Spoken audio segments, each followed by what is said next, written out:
የዚህ የወለጋ ፋኖ ሰዎች አሁን ደግሞ አዲስ ጭፍጨፋ ወለጋ ላይ እያካሄዱ ነው ያሉት። ይሄ የፋኖ አካል ነው ካተው ለሚያደርገው በደል ኃላፊነት መውሰድ መዘጋጀት አለባቸው። ለምንድነው ጀዋር መሐመድ ሰሞኑን እንደዚህ እንጥር ያለ ብለን ማጣራት ስንጀምር ከውስጥ የደረሰን መረጃ ከአብይ አህመድ ጋር እና ከሽመልስ አብዲሳ ጋር ባደረጉት ስምምነት መሰረት 200 ሚሊዮን ብር እንለቅልሃለን አግዘን ተብሎ ተስማምቷል። 200 ሚሊዮን ብሩ ተለቆለታል። ይሄ ነው የጀዋር መሐመድ ጩኸት፣ የጀዋር መሐመድ የሰሞኑ መፈራገጥ፣ የጀዋር መሐመድ ያንን የተለመደውን የሐሰት ክፍት አፉን የሚከፍትበት ምክንያት 200 ሚሊዮን ብር በዓለም አቀፉ ማህበረሰብ የመኒ ላውንደሪ ክትትል ተይዞ ታግዶ ነበር በብሔራዊ ባንክ። ያ ተለቆለታል። በድርድር አግዘን በሚል 200 ሚሊዮን ብር ተለቆለታል። የሰሞኑ የጀዋር ሩጫ በተለይ አርበኛ ጠበቃ አስረስ ላይ ለምንድን ነው የሚለው ላይ አንድ ነገር ብዬ ወደ አንተ ልመልሰው። ጋሼ አንተ ትቀጥላለህ። ለምንድን ነው ጀዋር መሐመድ እየደጋገመ አሁን ትናንትናም እንትን ምንድን ነው እዛ ማን ጎልፍ መኮንኖች ጎልፍ ነው ምናምን እዛ ታዩታላችሁ አለ። ዛሬ ደግሞ ለምን እንደዚህ ይላል ብሎ ሲልና በሚዲያዎች ትክክል እንዳልሆነ ሲገልጽ መጣና በዚህን ጊዜ ይሄን ያክል ሰው ተገሏል፣ በዚህን ጊዜ ይሄን ያክል ሰው ተገሏል፣ በዚህን ጊዜ ይሄን ያክል ሰው ተገሏል፣ የቢዛሞ ፋኖ የኛ ነው ካለ ኃላፊነቱን ይወስዳል አለ ጀዋር መሐመድ። እኔ የምለው ጀዋር መሐመድ እነዚህ ቤት እያቃጠሉ ያሉት የገዳ ኮማንዶ ተብሎ ታጥቀው መጥተው አማራን የሚጨፈጭፉት ላንተ ምስኪኖች ናቸው አይደል? ላንተ ሰላማዊ ሰዎች ናቸው አይደል? ላንተ በቃ ምስኪኖች ሰላማዊ ሰዎች ናቸው። በቃ እንደፈለጉ ማንንም እየገደሉ በቃ ሰላማዊ ሰዎች ናቸው፣ አይነኩም አይደል? እንቅጩ ልንገርህ፣ ባፍጢም ትደፋለህ እንጂ ያንተን የተለመደ ዝባዝንኬ ውሸት እየሰማን የምንሸማቀቅ አይ እንደዚህ ተደረገብን እኮ ሚስጥር ወጣ ምናምን የምንል መስሎን አንተን ብናገኝህ ራሱ አንለቅህም ወለጋ ላይ። እንቅጩ ልንገርህ፣ ምክንያቱም እጅ በአማራ ደም የተጨማለቀ በየሄድክበት የሰው ልጅ እኮ ሻሸመኔ ላይ ዘቅዝቀህ ያሰቀልህ እጅ በአማራ ደም የተጨማለቀ ግለሰብ ነህ። ትናንትና እንደፈለክ ዋሽተሃል። አዲስ አበባ ላይ ስንት ሰው ተገደለብን ብለህ ነበር የዋሸኸው። ትናንትና መንጋ ነርተሃል። ባንተ የሚነዳ መንጋ ካለ የራሱ ጉዳይ፣ ማንም ሞቶ ማንም አይተርፍም። ትናንት መንጋ ነርተሃል። ትናንት በሐሰት ሰውን ወንጅልሃል። እኔ ባለሁበት 99% ሙስሊም ነው። ስለዚህ ማንም ሰው ደፍሮ ቀና አይልም። በሜንጫ አንገቱን ነው የምንለው።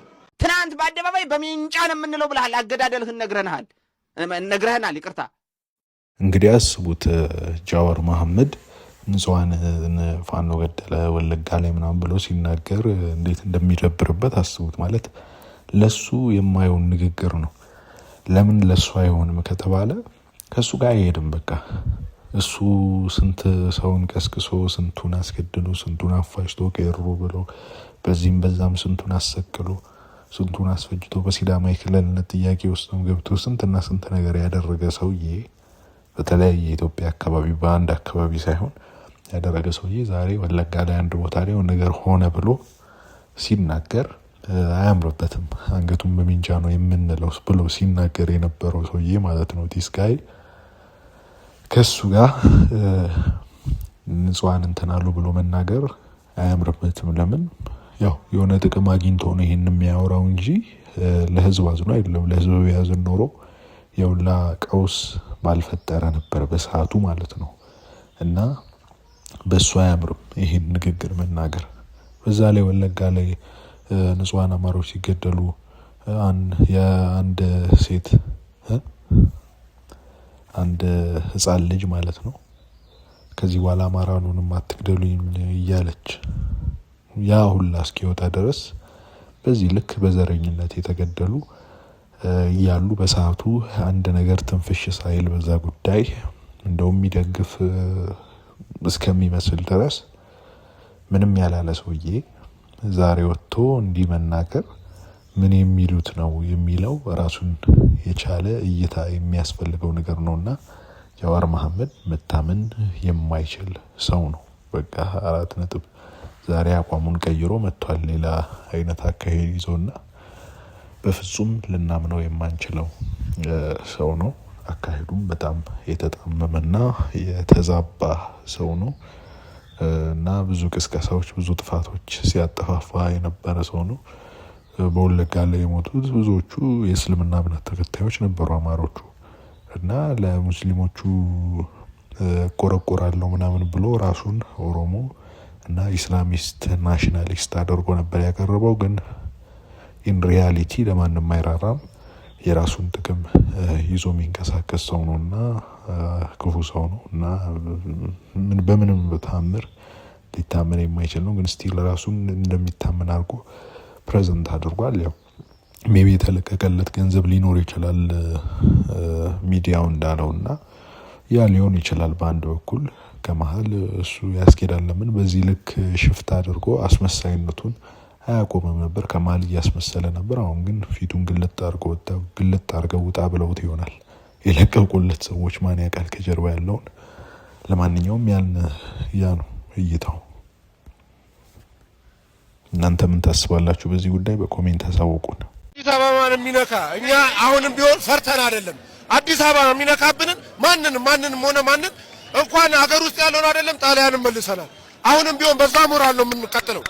አዲስ አበባ የሁሉም የ80 ብሔር ብሔረሰቦች አገር ነች እንጂ የማንም አይደለችም። ተፋቀርና ተዋደም የፍቅር ሀገር ናት። የፍቅር ሀገር ማንንም አዲስ አበባና እሺ፣ መጀመሪያ ስሜን አስተዋውቅልኝ። ጆርጅ እባላለሁ ከአዲስ አበባ ከዚህ ሰፈር ነው። አዲስ አበባ ሲጀመር አዲስ አበባና ሰማይ የኔ ነው አይባልም፣ የሁሉም ህዝብ ነው። ሰውየው ማስተዳደር ካለበት እንደ አዲስ አበባ ሲጀመር። አሁን የአዲስ አበባ ልጅ ምን አለው? ምንም ነገር የለውም። ሌላው ክልል ላይ መሬት አለው፣ ቦታ አለው፣ ምን አለው? እኛ አዲስ አበባ ልጆች ምን አለን? ኮንዶሚኒየም እንኳን ለማግኘት ታግለን ተሸክመን ውዝድርና ሰርተን ነው አንድ ቤት ለመያዝ አይደለም ያለን። ሌላው ግን አገሩ ላይ መሬት አለው፣ እርሻ አለው፣ ሁሉ ነገር አለው። ሁለት ጥቅም ነው የሚጠቀመው። አንድ በአዲስ አበባ መታወቂያ፣ አንድ በአገሩ መታወቂያ ይጠቀማል። የአዲስ አበባ ልጅ ምን አለው? ከስደት ውጪ ባህር ከመብላት ውጪ ምን አለው? ለአዲስ አበባ ልጅ ማን ነው የሚያዝነው? መች ነው ለአዲስ አበባ አዲስ አበባ እና ሰማይ የማንም አይደለም የሁላችንም የኢትዮጵያኖች ነን በሚለው መርሁ በመቀጠል ይሄን ስለሚያምን አዲስ አበባ የማንም አይደለም የሁላችንም ነው። ያንተም የኔም የሷም የሱም ሁላችንም መኖሪያችን የገሌ ስላልተባለ ሁሉም ንብረት ያፈራው ገንዘቡን ለፍቶ ሰርቶ ያገኘው ሁሉ መሰርቶ መኖሪያውንም ገንብቶ የሚኖርበት ቤት ነው። የሁላችንም ማደሪያ ስለሆነ የገሌ ነው ወይንም ለአንድ ቡድን የሚሰጥ ስላልሆነ የሁላችንንም ማለት ነው። ይቀላናል። በዚህ ጉዳይ ትንሽ ንቅናቄው የተጠናከረ ይመስላል። እንግዲህ ጥሩ ነው። እናንተ ምን ታስባላችሁ በዚህ ጉዳይ? በኮሜንት አሳውቁን። ቪዲዮውን ላይክ አድርጉ፣ ሼር አድርጉ፣ ቻናሉን ሰብስክራይብ አድርጉ። እናመሰግናለን።